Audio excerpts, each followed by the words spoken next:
సోమశేఖర స్వామి హిందూ బంధువులందరూ కూడా ఒక్కసారి ఇంతకుముందు చాలా వీడియోలు చూపించాం, ఒక్కసారి ఈ వీడియో కూడా చూడండి, వీళ్ళని చూడండి.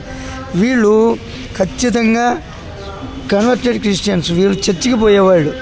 వీళ్ళు గంగిరెద్దులు మేపుకుంటున్నాం అని చెప్తారు, కానీ చర్చికి పోతూ పగలంతా ఈ యాచన వీళ్ళ వృత్తిగా తీసుకొని మన హిందువుల మానసిక బలహీనత, మన ధర్మంలో ఉన్న బలహీనతను వీళ్ళు అడ్డు పెట్టుకొని ఈ రకంగా యాచించి వేరే చోటకు పోయి ఆ దశంభాగాలు ఇచ్చి వాళ్ళని బతికిస్తున్నారు. వీళ్ళని బొట్లు పెట్టుకోవద్దని చెప్తారు, వీళ్ళని గాజులు వేసుకోవద్దని చెప్తారు, మెట్లు పెట్టుకోవద్దని చెప్తారు, ఇవన్నీ చెప్తారు. కానీ వీళ్ళు మన గుడి మెట్ల మీద అడుక్కున్న ఈ డబ్బులు మాత్రం వాళ్ళకి కావాలి. దీనికి అందరికీ కారణం మనమే. ఒళ్ళు పైన తెలియకుండా మన బొట్లు పెట్టుకొని బట్టలు కట్టుకొని వచ్చిన ప్రతి వాడికి కూడా ఎంతో కొంత ఇస్తే మన దరిద్రం పోతుంది, మన పాపాలు పోతాయి అనే దిక్కుమాలిన ఆలోచనతో మన వాళ్ళందరూ కూడా ఇదే చేస్తున్నారు. అందరూ ఆలోచించండి. చెప్పు నీ పేరేంటన్నా? బాలయ్య. ఏ ఊరు? ఎక్కడ ఉంటావు నువ్వు? ఎప్పటి నుంచి అడుక్కుంటున్నావు ఇలాగ మాల్ వేసి? నీకు మాల్ ఎక్కడ దొరికినాయి? అన్నీ గుడి దగ్గర దొరికినాయి. ఓకే. బట్టలు నీకు ఇలాగ మాల్ వేసుకుని ఇలాగ భిక్షాటన చేసుకో అని చెప్పేసి ఎవరు చెప్పారు?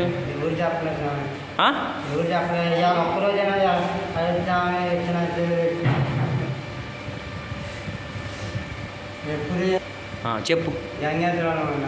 గంగిరెద్దుల వాళ్ళకి ఆంజనేయ స్వామి ఎలా ఉంటాడో తెలియదు, అయ్యప్ప స్వామి ఎలా ఉంటాడో తెలియదు, సుబ్రహ్మణ్య స్వామి ఎలా ఉంటాడో తెలియదు, వెంకటేశ్వర స్వామి ఎలా ఉంటాడో తెలియదు, అమ్మవారు ఎలా ఉంటాడో తెలియదు, శివుడు ఎలా ఉంటాడో తెలియదు. నువ్వు గంగిరెద్దుల వాళ్ళు ఎలా అయ్యో? ఆల పరువులు ఎందుకు అయ్యా తీస్తున్నావు నువ్వు? ఆల పరువులు ఎందుకు తీస్తున్నావు నువ్వు? పని చేసుకుంటావా? ఎంతమంది పిల్లలు నీకు? నీ వయసు ఎంత? 20? నాకన్నా చిన్నవాడివే నువ్వు.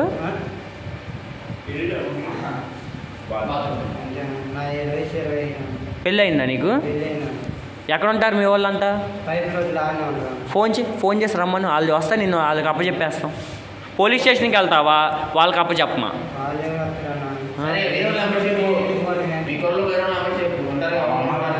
సరే, ఈ రోడ్ చివరి ఎవరో వెంకటేశ్వర స్వామి మాలేసుకొని అడుక్కుంటున్నాడు అన్నావు కదా, అవునా కాదా? ఆ పర్సన్ ఇక్కడికి రావాలి, నువ్వు ఇక్కడి నుంచి వెళ్ళకూడదు.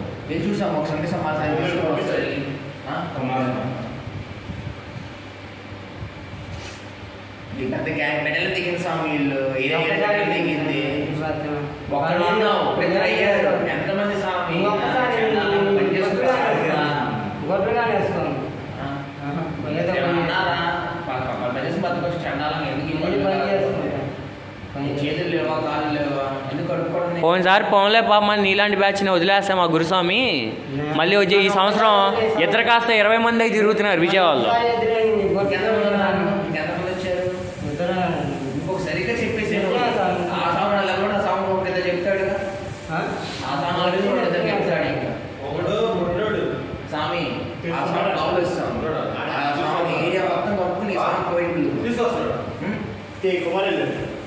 ఈ సాంగ్ కర్రీస్ లోపలికి సాంగ్ వినిపిస్తూ ఉంటాయి స్వామి. అయ్యే ఆదాయం. ఈ మీ బ్యాచ్ ఏంటి తిరుపతి కొండకి వెళ్తుందా మీ స్వామి? తిరుపతి కొండకి వెళ్తాడా? రిమోట్ ఉంటుంది స్వామి.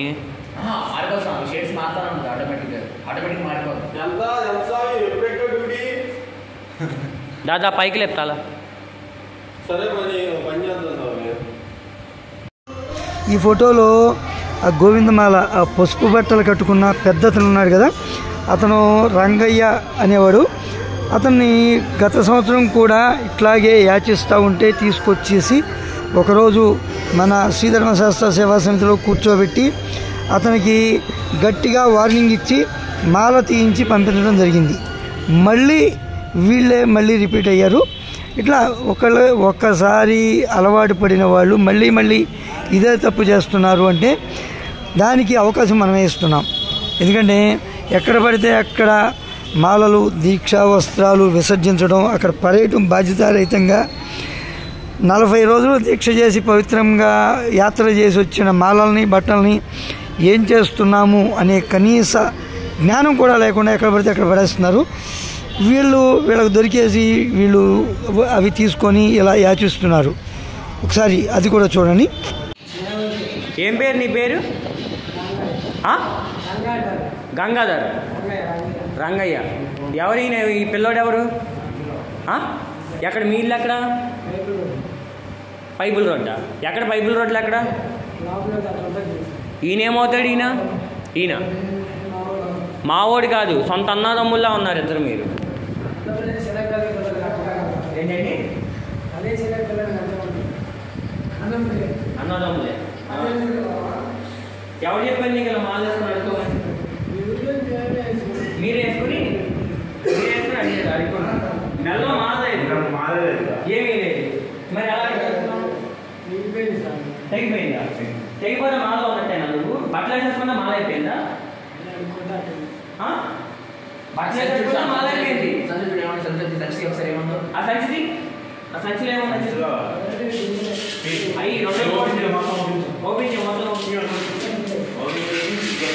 ఓపెన్ చేయి, ఎంత సంపాదించాము మేము చూస్తాం.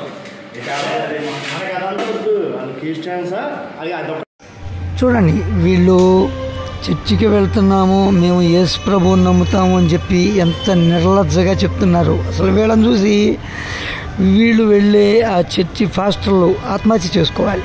ఎందుకంటే వాళ్ళు చెప్పేది ఒకటి, వీళ్ళు చేసేది ఒకటి అయితే వాళ్ళు నిజంగా ఆత్మహత్య చేసుకోవాలి. వీళ్ళని రెండోసారి చర్చికి రానివ్వకూడదు. ఎందుకంటే వాళ్ళు అన్యమతస్థుల విగ్రహారాధనని వాళ్ళు వ్యతిరేకిస్తారు. వాళ్ళ ఆచారాలని, వాళ్ళ బొట్టుల్ని కానివ్వండి, వాటన్నిటినీ కూడా నిషేధించమని చెప్తారు. అట్లాంటి వాళ్ళ దేవుళ్ళని అడ్డం పెట్టుకుని అడుక్కొచ్చిన డబ్బుల్లో దశంభాగాలని తీసుకోవడానికి ఆ తీసుకునే దరిద్రులు సిగ్గుపడాలి. ఎందుకంటే వీళ్ళకి మన ఆచారాలు ఏంటో తెలియదు, మన మాలలు ఏంటో తెలియదు, అది వాళ్ళు వేసుకున్నది ఏ మాలో కూడా తెలియదు, దాంట్లో ఏ నియమాలు ఉంటాయో కూడా తెలియదు. ఏదో బట్టలు దొరికిని వేసేసుకున్నారు అంతే.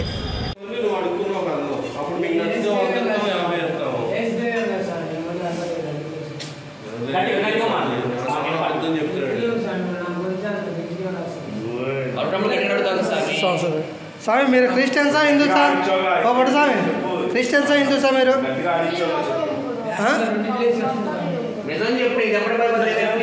నువ్వు యేసు ప్రభుని నమ్ముతావా మా దేవుని నమ్ముతావా? ఇప్పుడే యేసు ప్రభుని నమ్ముతానా? నీకు దెబ్బ పడాలా? నిజం చెప్తావా? నిజం చెప్పు, నిజం చెప్పు. ఎవరిని నమ్ముతావు నువ్వు? గట్టిగా చెప్పు. యేసుక్రీస్తునే నమ్ముతావుగా. ఇలా చేయమని ఎవరు చెప్పారు నీకు? పాట పాడు చేసుకున్నావు. సర్లే యాడోక. నీకు ఎవరు చెప్పారు? నేను చేయలే కానీ మేము అంత పనికిమాల వాళ్ళం. మీరు ఎంతమంది? పనికిమాల వాళ్ళం కాదు మేము. మీరు ఎంతమంది మొత్తం? 10 మంది అంట. 10 మందిలో మిగతా వాళ్ళందరూ గంగిరెద్దులే కాసుకుంటున్నారంట. వీళ్ళ ముగ్గురు మాత్రం ఇలా తయారయ్యారు. చెప్తున్నాడుగా మొత్తం ముగ్గురు.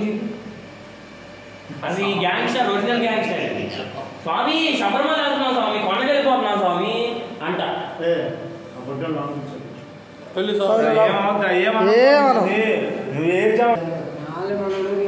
ఇది ఏ మాల?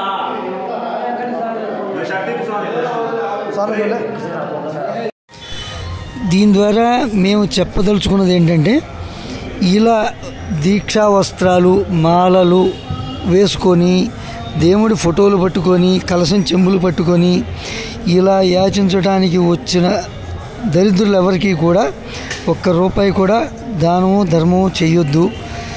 నిజంగా మీకు దానాలు ధర్మాలు చేయాలి, మీ పాపాలు పోవాలి అనుకుంటే, మీకు మంచి జరగాలి, మీ కుటుంబం సుఖశాంతులతో ఉండాలి అనుకుంటే, మనకు దగ్గరలో ఉన్న దేవాలయాలు చాలా ఉన్నాయి, అనాథాశ్రమాలు చాలా ఉన్నాయి, వృద్ధాశ్రమాలు చాలా ఉన్నాయి. మన కళ్ళ ముందే చాలామంది తినడానికి తిండి లేని నిర్భాగ్యులు చాలామంది ఉన్నారు.